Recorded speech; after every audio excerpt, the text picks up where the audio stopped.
Good evening, ladies and gentlemen. I'd like to welcome you back to another edition of Foreclosurepedia podcast. Foreclosurepedia podcast presentation of the Foreclosurepedia radio network, which premieres each Sunday evening at 2300 hours. Now, I'm probably going to have to change that because it's looking like we're coming out almost 4 times a week now. Well, you can see the screen here, ladies and gentlemen. You can see what's going on. See precisely what we're talking about here. Former Berghorst employee to go on the record tonight on the podcast.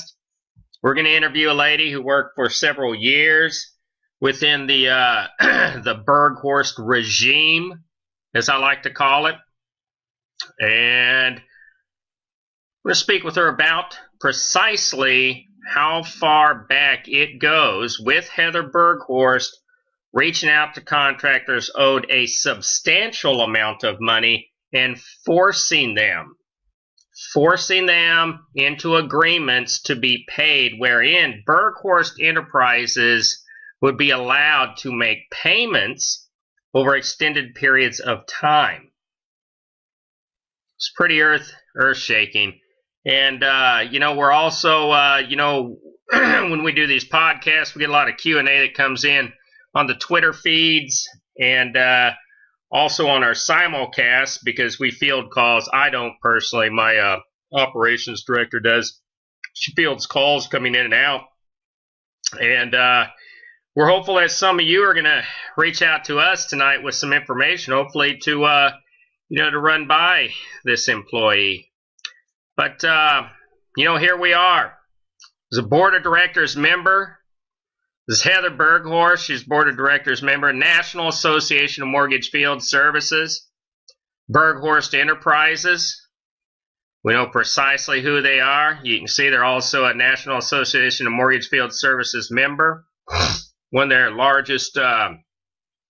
larger portfolio clients is Altisource.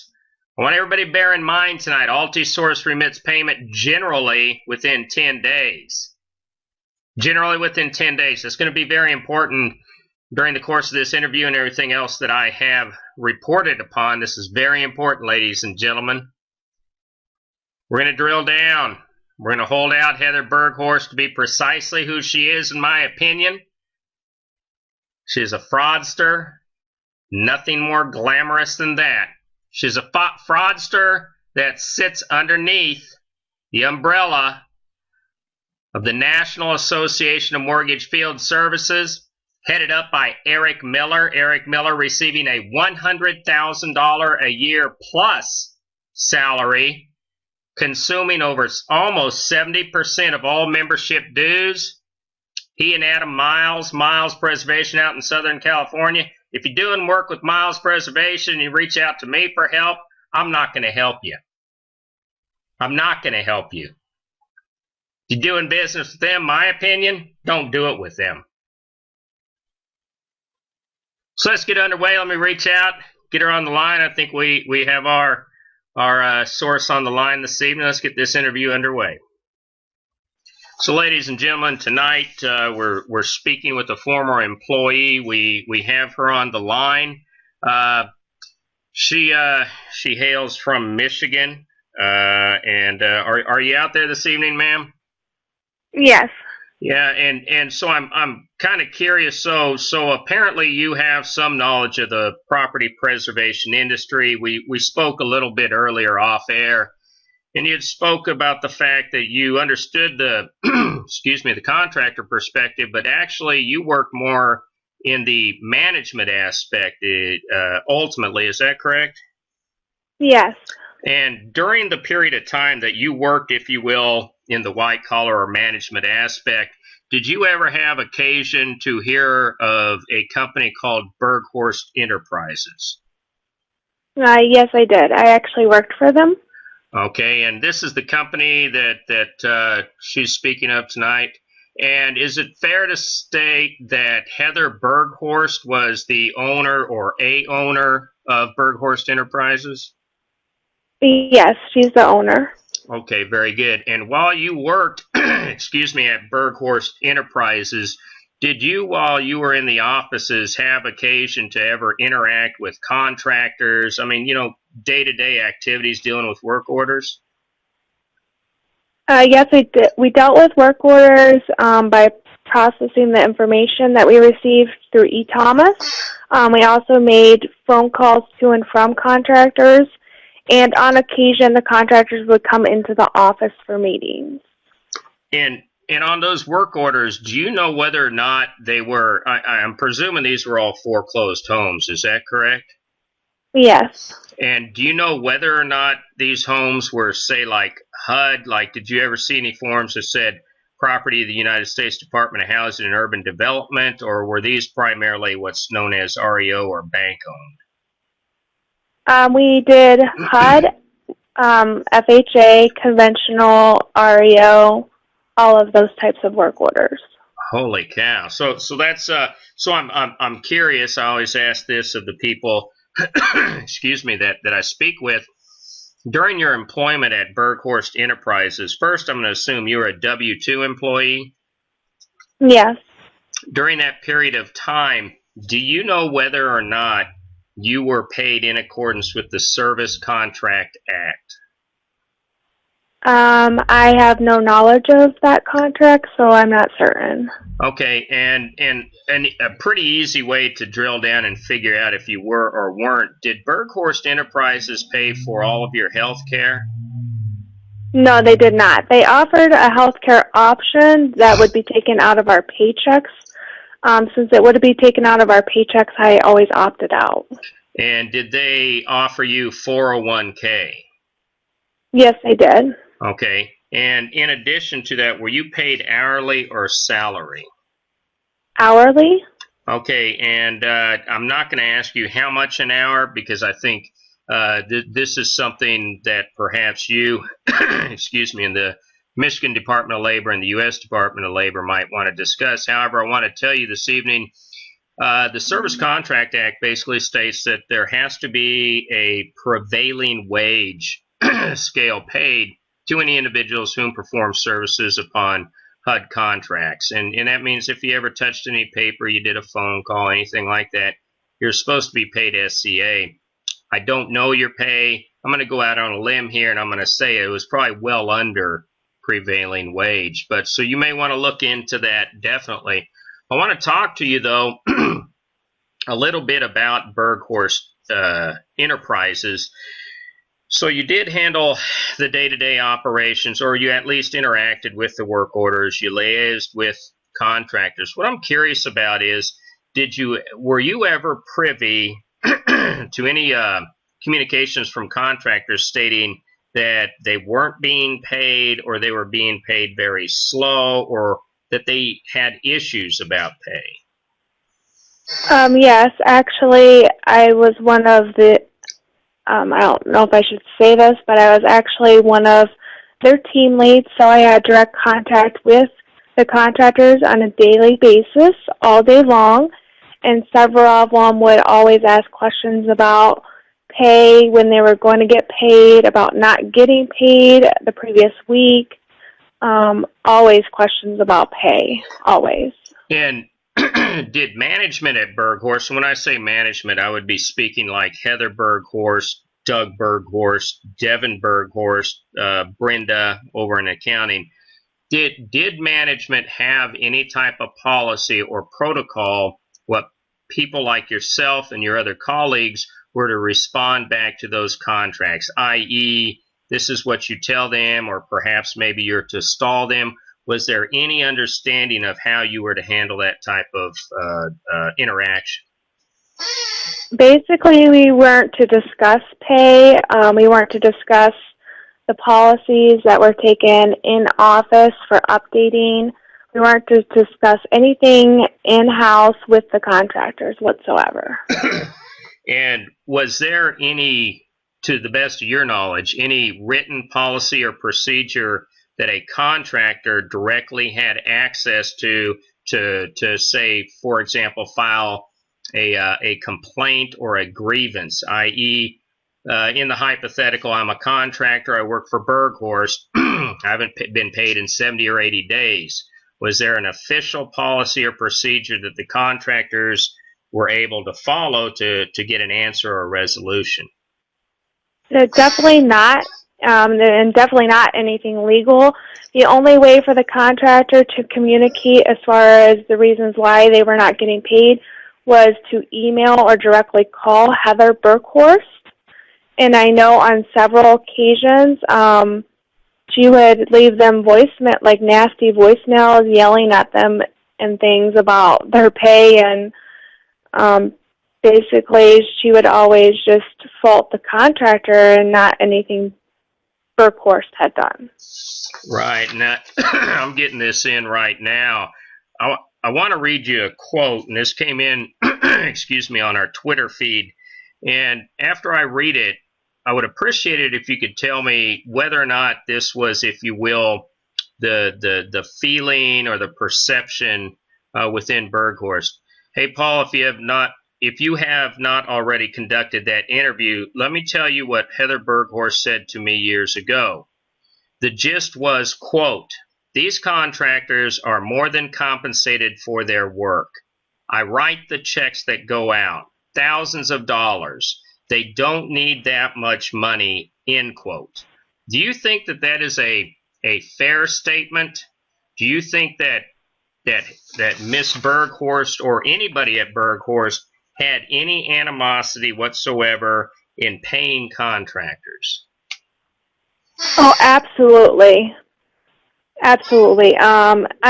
Everything I had ever heard on the contractor's end about contacting Heather directly was that she, was very rude, disrespectful, would yell at them, and all kinds of things as far as pay went. I know that she did send out several emails to the contractors that stated stuff like what you just said there, that they didn't deserve that much pay, that she was paying her contractors and things like that.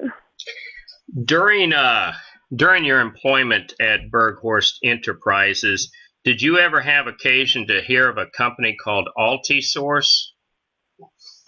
I had never heard of Altisource. I know that I had worked for Berghorst from 2000.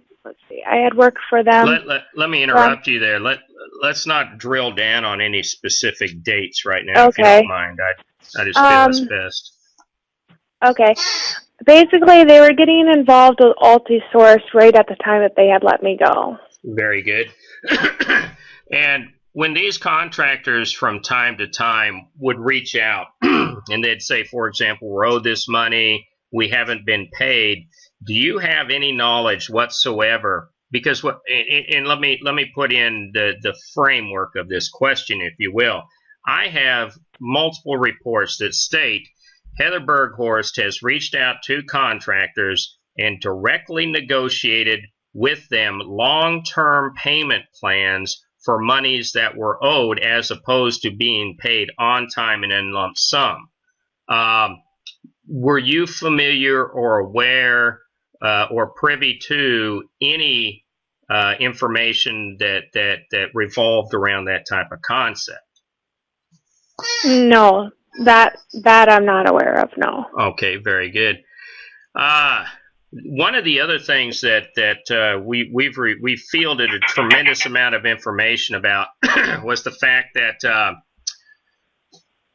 that on occasion within Berghorst Enterprises there was an active artifice, if you will, an active campaign to alter contractors' incoming info and photos, whether that means to purposefully take out a description of a photo that a contractor had put in and put something else, or move photos from a different property over into the property that same contractor was working upon. Does that sound familiar to you at all?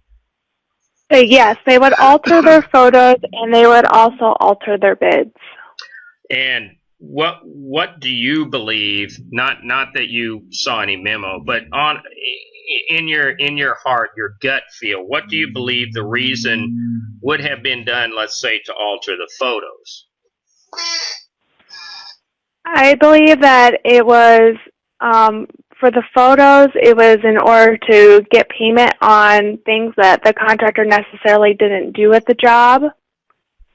Okay. say they were supposed to remove 3 gallons of paint, but they didn't, they would take they would have the before photo of the paint already in the photos, and then they would come up with magically an after photo of the paint being removed. And is it a fair statement to say that in say a situation like you just described, were those photos then sent off to what is commonly referred to as a client, such as a bank or an order mill above? What I'm saying is the contractor, what I'm understanding is, excuse me, the contractor would send in these photos, and there was the ability to make some more money. Something was missed, the ball was dropped. So somebody or some persons within Berghorst would say, okay, on the paint, we need to correct this so that we can get more money. And then they, in turn, submitted that on upstream without stating that they had doctored the photos. Yes, management directly ordered all of their updaters to do that. And when you say management, can you be any more specific? I don't mind, but I mean, did you ever have a unique instance wherein, or were you ever present when management, made that order? And if so, can you state any names? Yes, I was. I was there when Amanda Annis was part of assistant management. Ken, he was the manager, and I'm blanking on the other one's name. Well, that's fine. That's mainly what I was trying to clarify, was that we now have like some names, and we have people. And when you say altering the bids, this is something that I'm really curious about. Did Berghorst at any point in time, let's say the contractor would submit a bid, did they ever submit a lower amount to their client? Did that ever happen? They would submit lower or higher amounts based on their personal opinion, which was, perceived from the unexperienced updater who was not at the property. Okay, so I'd like to drill down on that for a moment. Was the contractor held accountable for bids that were altered by Berghorst? Yes, absolutely. And when you state, uneducated, for want of better words, it would be my impression then that Berghorst did not have any training protocols, if you will, in place to specifically educate anybody dealing with those bids or photographs precisely what something was valuated at, or say what its geographic pricing was based upon. Is that a fair statement? Absolutely. There was no training, and there were no general price guidelines. Okay.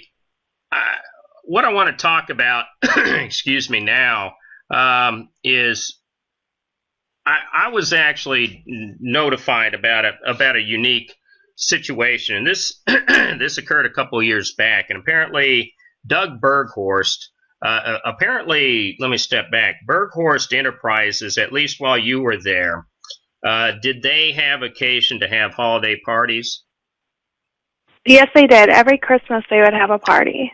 And was it common for the owners and management to be present at these parties along with staffers? Yes, they would all be present.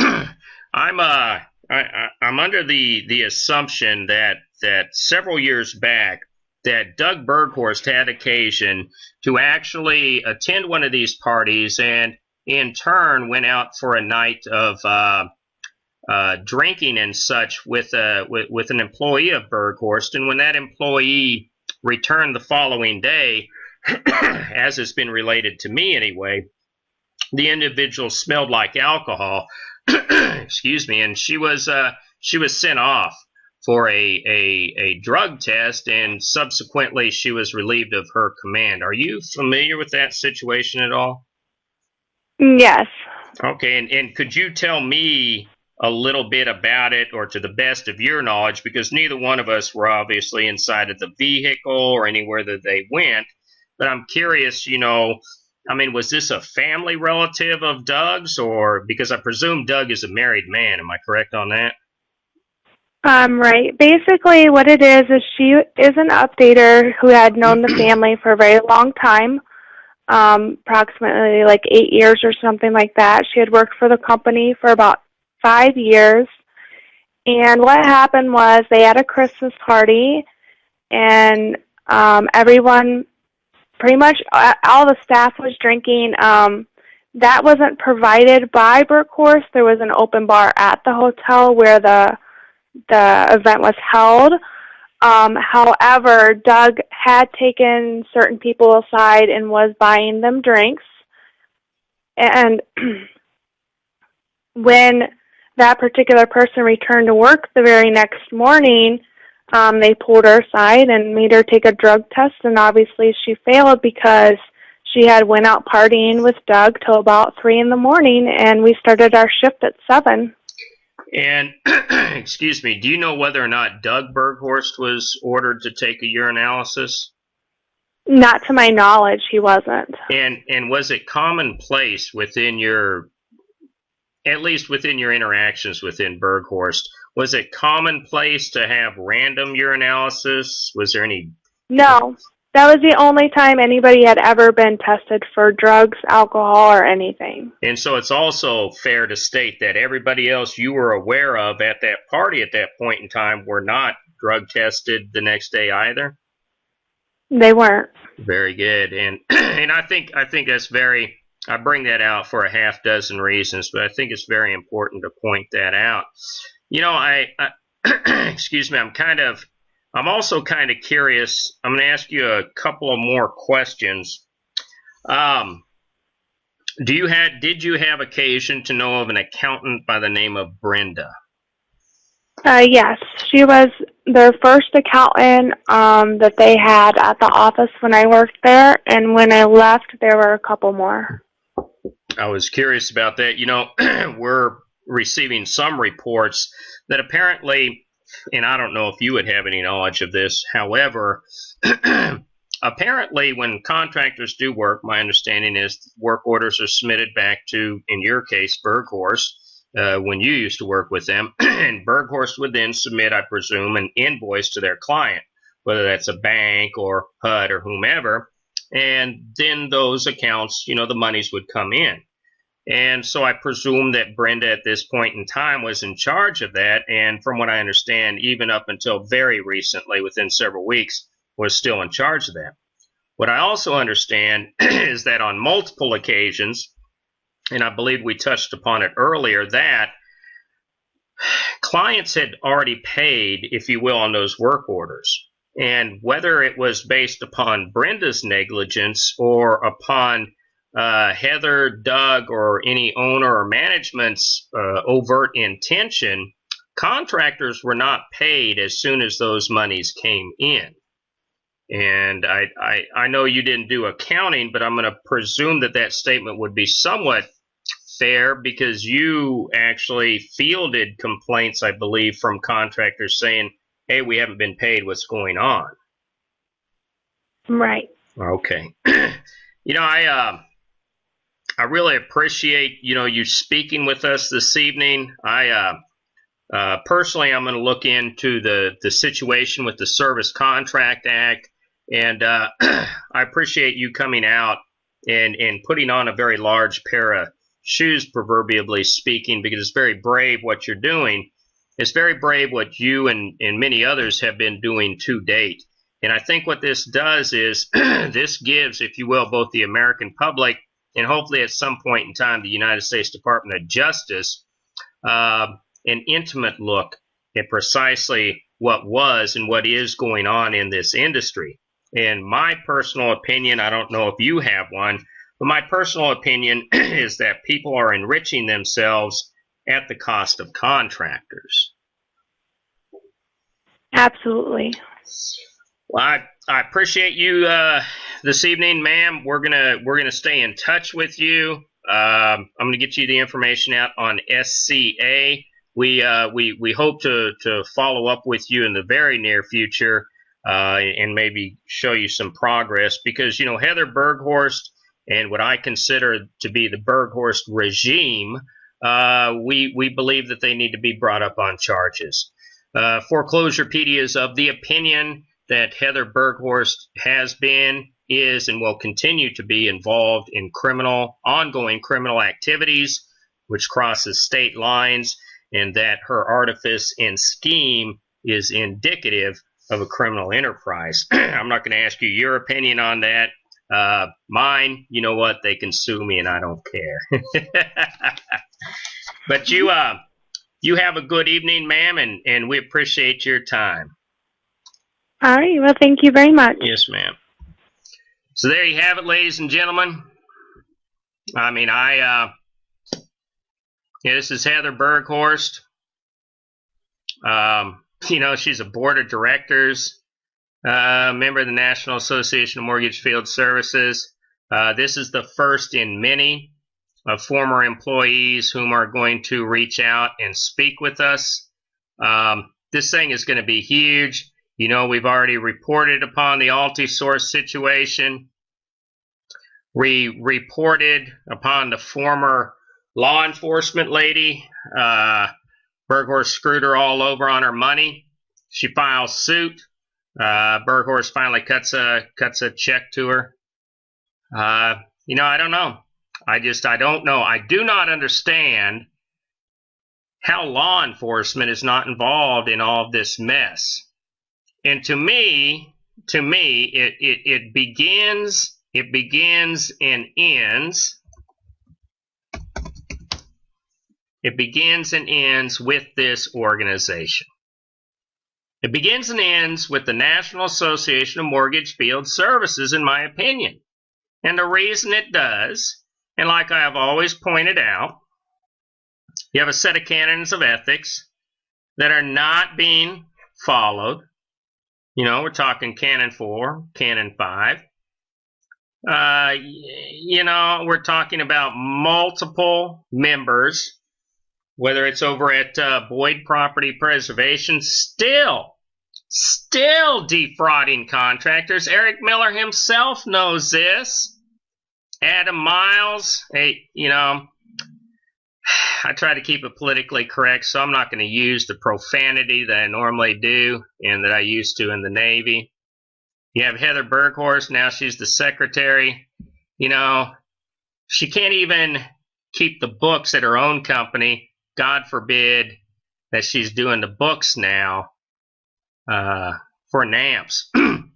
You heard it released. Apparently, I don't know how things are done in Michigan. I know that if I was taking women out when I was married till 3 and 4 in the morning, partying with them, my wife would have my ass. But in this instant case, the case you just heard about, I think is pretty serious. Because if we can show that this was a vindictive dismissal, Heather Berghorst has just crossed over a new page here. That's some pretty serious shit, folks. And make no mistake, first of all, I already know who the person is. You folks know that because this is Foreclosurepedia. I am both Switzerland and the library. We're going to reach out to her. We're going to reach out to her. We're going to attempt to bring on a law firm to represent her. And if necessary, we'll finance that. Because that's precisely what I think happened here. Everything else aside, because we already pretty much knew this was just yet more evisceration, yet more public display of the graft, the unethical, and in my opinion as well, the illegal activities ongoing at Berghorst. But in this case, we're talking about jealousy triggering an employee's dismissal. Because the question has to become, there was a very specific reason to ask for a urinalysis. And if the two individuals were in close proximity, i.e. Doug, and I'm not going to mention the employee's name yet, it's a very close family friend though, why was Doug not forced to give a UA? Why? Because in my opinion, Doug would have popped positive for the dope as well. You heard it first here on Foreclosurepedia, ladies and gentlemen. If you have any questions, comments, concerns, feel free to reach out. Give me a shout out.